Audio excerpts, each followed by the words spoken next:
Saturday also. Okay. Welcome to Leader Lifestyle Hub.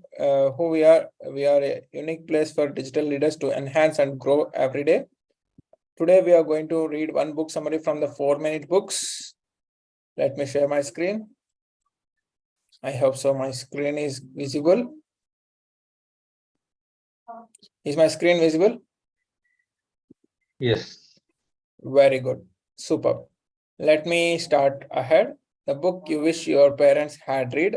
This is the summary that we are going to read today.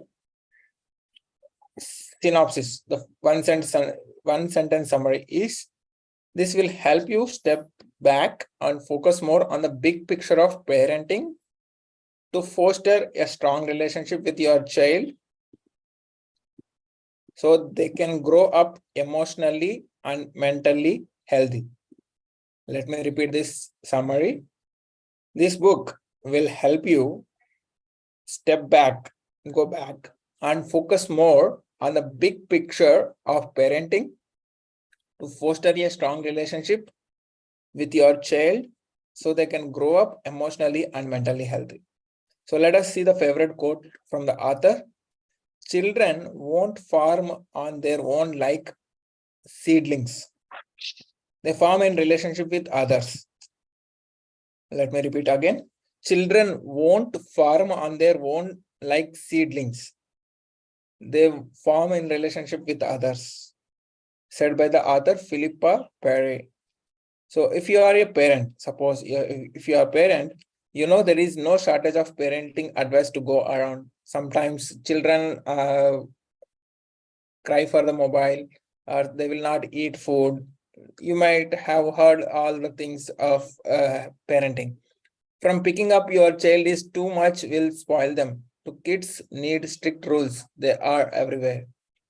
But the mass collection of parenting books out there is proof that as parents, we yearn for professional guidance on how to bring up our kids. This is because we really want our kids to be happy and want to make sure we are not screwing them up. Many parenting books give complicated rules to follow, and it is hard to keep it all straight, leading many parents to feel discouraged. But what if there was a parenting book that could help you ensure your kids were happy and healthy, and that just gave the essentials? The book you wished your parents had, and your children will be glad that you did, written by Philippa Perry, is just that book. Let us see the top 3 lessons from this book. I recommend you to take the digital notes or physical notes if possible. Okay. The way we react to parenting situations is tied to our childhood. So how we treat our kids is based on our childhood. Second lesson that we can learn is validate all your child's feelings, even once you feel are irrational. Sometimes your child feelings will be validated and it should be irrational. You should not judge that this feelings is belongs to that so and so and so on. So validate each and every child feelings if possible. And the third powerful lesson is there are things we can do as parents to encourage sound mental health. So let us see all these 3 lessons in detail. First thing is parenting situations tied to our childhood. Second, sorry? Yeah, I'm just repeating. Validate your child feelings. And third thing is encourage sound mental health. So are you ready to throw away your complicated parenting books and get back to the basics? Let's get started. Lesson number 1. Our responses to parenting situations are closely linked to how we were parented. Sometimes when our kids do stuff, we just don't understand why. But to understand them, Perry says we need to step back and realize we need to look at the biggest influences in their lives. Let me repeat this. So sometimes when our kids do some stuff, we just don't understand why they are doing so.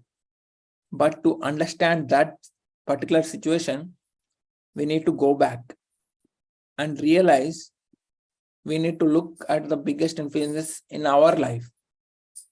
We have the biggest influence on them and they watch us closely.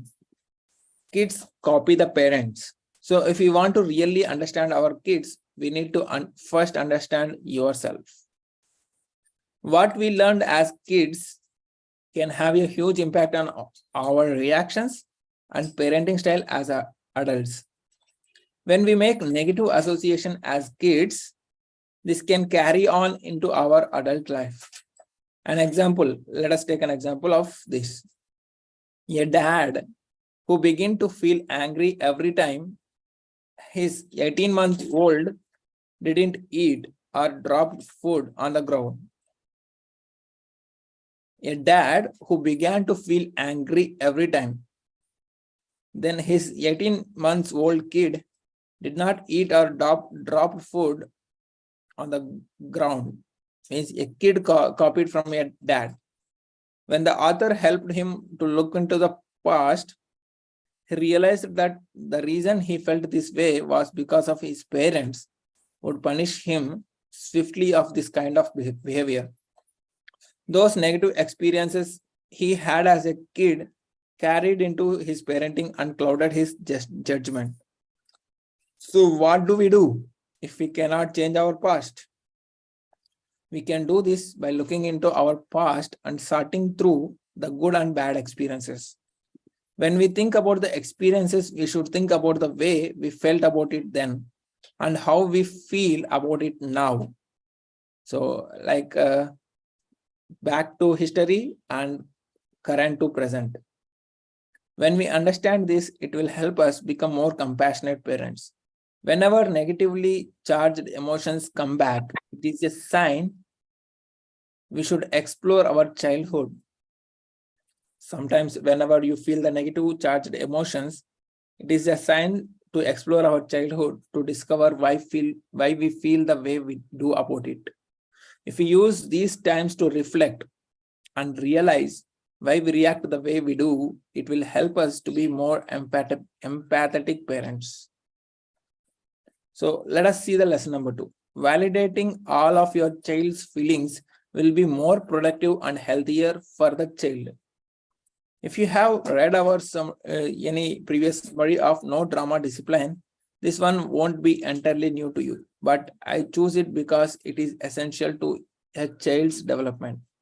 Sometimes as parents, we have to calm some pretty ridiculous seeming tantrums over things like not getting ice cream for the dessert.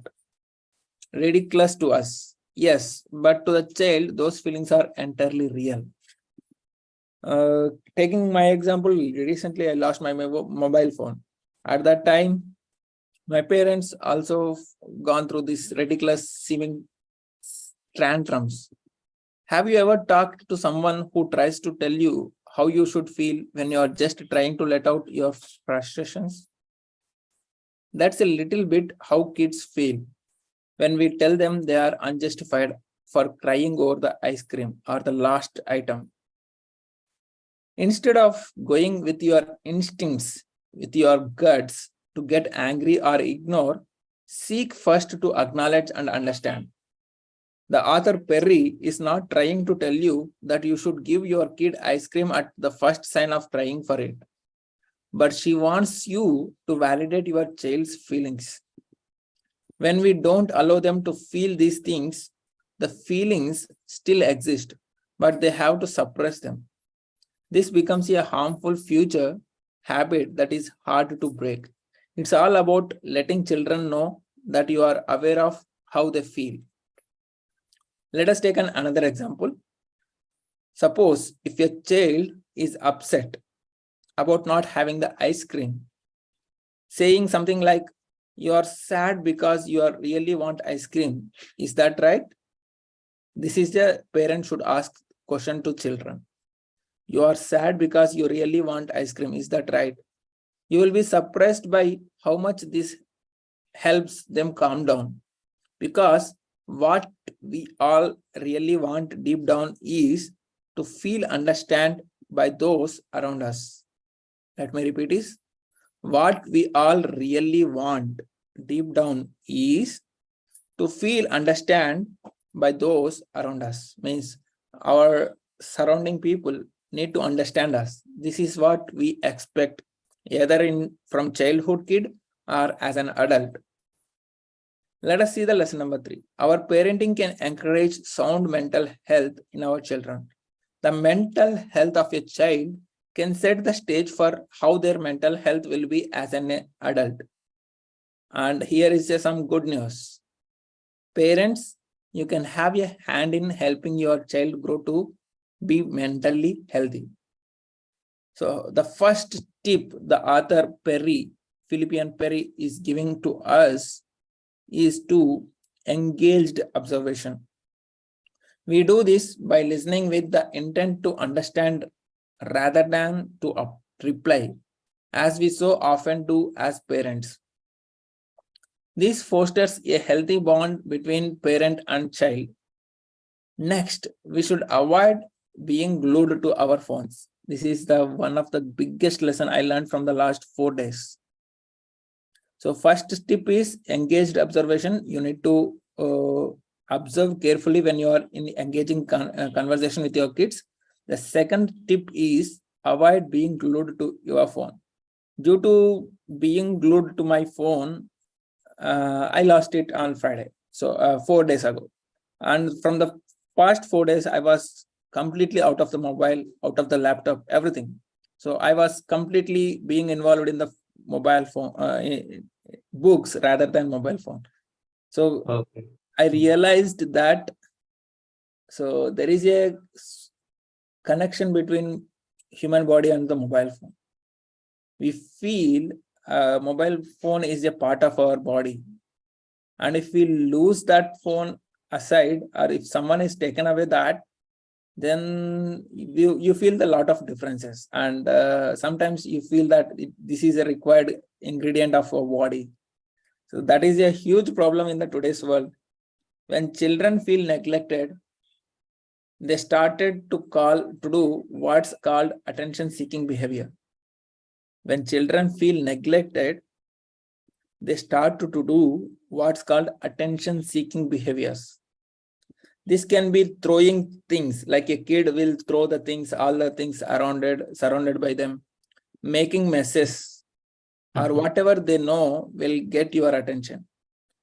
When we are more attentive to them, they will be emotionally healthier and will engage in less of these behaviors.